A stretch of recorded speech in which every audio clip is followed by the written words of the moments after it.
વડોદરામાં કપાસની ખરીદીમાં ભ્રષ્ટાચારના આક્ષેપ કરવામાં આવ્યા છે। સરકારે ઠેકાના ભાવે કપાસ ખરીદીના આદેશ કર્યા હતા। ડભોઈના સીસીઆઈના કપાસના સેમ્પલ વારંવાર રિજેક્ટ કરી રહ્યું છે। અધિકારીઓ ખેડૂતોને કપાસ પ્રાઇવેટ વેપારીને આપી દેવાની સલાહ આપી રહ્યા છે। સીસીઆઈના અધિકારીઓ ખેડૂતોના કપાસ ન ખરીદી રહ્યા હોવાથી ખેડૂતોમાં રોષ જોવા મળ્યો, જેથી તમામ ખેડૂતો સીસીઆઈ સેન્ટર પર એકઠા થઈ હોબાળો મચાવ્યો હતો। ડભોઈમાં વેગા ખાતે શ્રીજી ફાઈબર કંપનીમાં સીસીઆઈની ખરીદી કરવાનું નક્કી કરેલું છે, જેમાં અધિકારીઓના પાપે ખેડૂતોને હેરાન થવું પડે છે। અંકલેશ્વરમાં જીઆઈડીસીમાં આવેલા સોમાણી ચોકડીથી એશિયન પેઇન્ટ ચોકડી વચ્ચેથી શંકાસ્પદ ભંગારના જથ્થા સાથે 5 લોકોને ઝડપી પાડ્યા હતા। પોલીસે બાતમીના આધારે સોમાણી ચોકડીથી એશિયન પેઇન્ટ ચોકડી વચ્ચે વોચ ગોઠવી હતી, જેથી બાતમીની ગાડી આવી જતા જ પોલીસે પિકઅપમાંથી કુલ કિંમત 5220 કિલો ભંગાર મળી 94,000 તથા 4 લાખની પિકઅપ ગાડી જપ્ત કરી હતી। પોલીસે કુલ 5.5 લાખનો મુદ્દામાલ કબજે કર્યો। પોલીસે 5 આરોપીની અટકાયત કરી વધુ તપાસ હાથ ધરી હતી।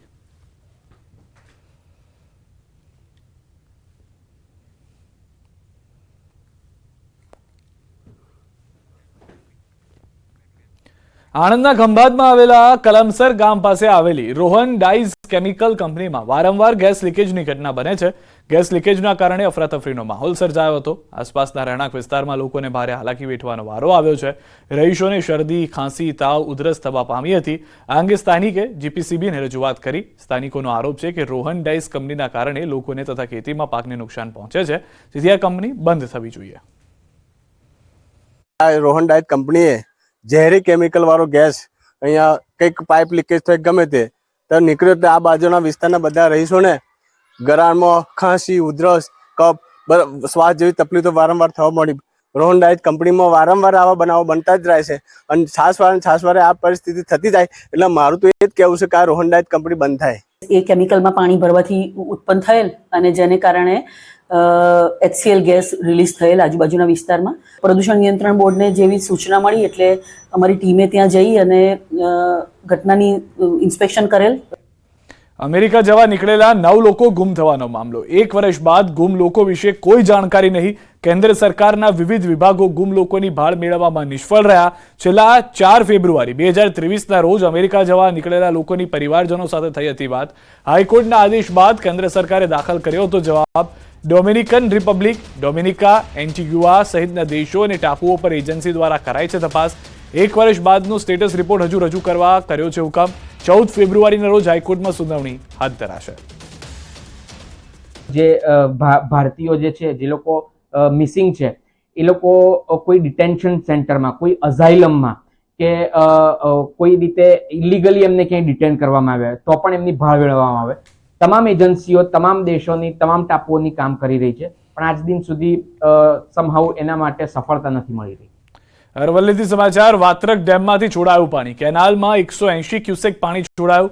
સિંચાઈ વિભાગે ચોથા તબક્કાનું પાણી છોડાયું।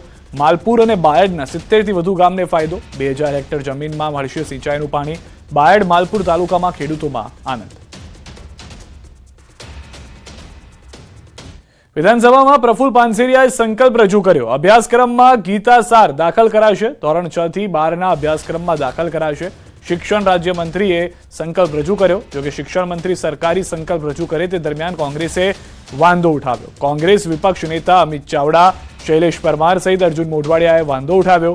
વિપક્ષ નેતા અમિત ચાવડાએ જણાવ્યું કે સરકાર સંકલ્પનો નિર્ણય કરેલ છે તો પછી ગૃહમાં એની ચર્ચા કરવાનું થતું નથી અને સંકલ્પ રજૂ કરવો હોય તો કામકાજ સલાહકાર સમિતિના નિયમ પ્રમાણે 7 દિવસ પહેલા વિપક્ષના સભ્યોનું ધ્યાન દોરવું જોઈએ।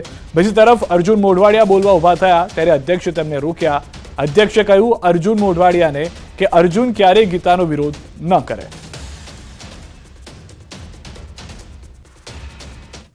ગાંધીનગર વિધાનસભા અધ્યક્ષે ગૃહમાં મુખ્યમંત્રીને આપ્યા અભિનંદન।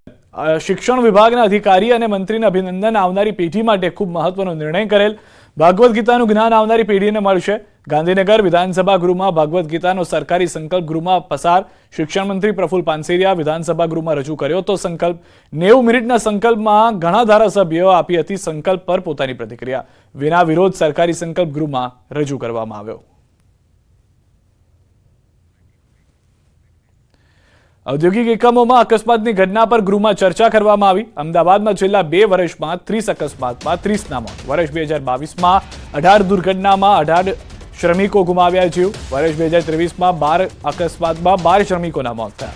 વર્ષ 2022માં 16 એકમો સામે 77 ફોજદારી કેસ દાખલ. વર્ષ 2023માં 11 એકમો સામે 11 ફોજદારી કેસ દાખલ.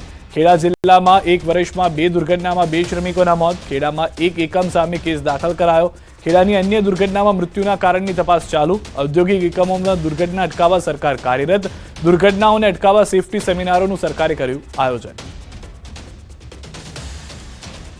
રાજ્ય સરકાર દ્વારા લોકોની આરોગ્યલક્ષી સુખાકારી માટે વિવિધ યોજનાઓ અમલમાં મૂકી છે, જે અંગે આરોગ્ય મંત્રી ઋષિકેશ પટેલ દ્વારા વિવિધ માહિતી આપવામાં આવી. સગર્ભા માતા અને તેના બાળકની કઈ રીતે સાર સંભાળ રાખવી તે માટે કિલકારી અને મોબાઈલ અકાદમીનો ગુજરાતમાં પ્રારંભ કરાવવામાં આવ્યો. આ કિલકારી અને મોબાઈલ અકાદમીમાં આશા ડાયરી સહિત મોબાઈલમાં મળશે. પ્રસૂતા પહેલા અને પછી મહિલાને કઈ કાળજી રાખવી સહિત મોબાઈલમાં માહિતી આવશે. દર સપ્તાહે ગર્ભવતી મહિલાઓને કિલકારી દ્વારા કોલ કરી માહિતી આપવામાં આવશે.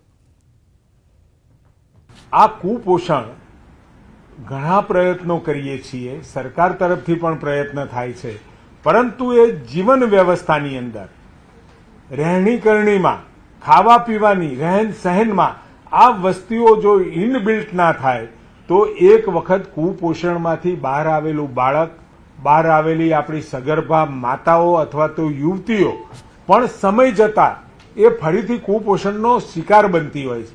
મારું ગામ કુપોષણ મુક્ત ગામના નારા સાથે સમાજના લોકો પણ જોડાય, રાજનીતિજ્ઞ ચૂંટાયેલા પ્રતિનિધિઓ જોડાય તો ખૂબ ટૂંકા ગાળામાં આપણે ડ્રાસ્ટિક ચેન્જ ગુજરાતમાં લાવી શકીશું.